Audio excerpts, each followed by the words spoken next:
Hey there everybody! The purpose of this video is to get you some solutions to your homework from yesterday.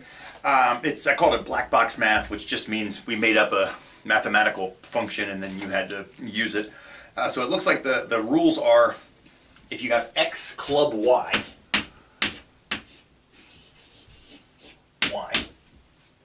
square whatever x is, square that, then add 2 to the result of what you got.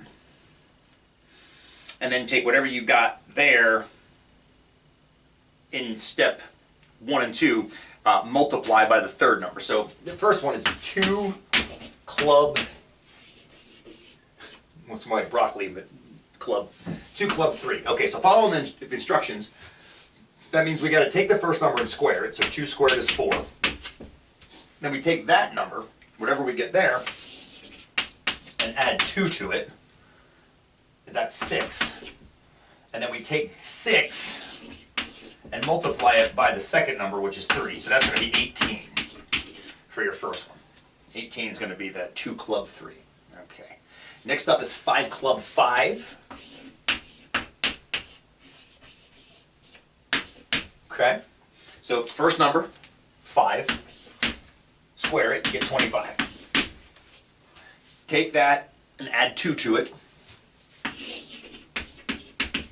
27, and then take that and multiply it by the second number, which happens to be 5 again. So you got 27 times 5, which is going to be 135 if my math is, if my mental math is correct. Excuse me. And last is 7 club 1, which is actually a nice one, because the last number is 1. Multiplying by 1 doesn't change the value of anything. So without writing it, 7 club, well, what the hell, 7 club, these clubs are looking worse and worse with each time I write them. 7 squared is 49.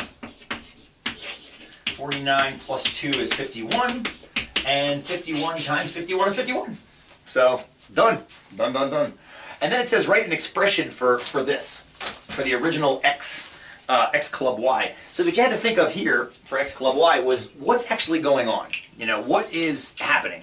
So there's a squaring going on, and then there's an adding going on, and then there's a multiplication going on. So we studied order of operations, and you know that in lieu of everything, exponents happen before multiplication, and multiplication happens before addition.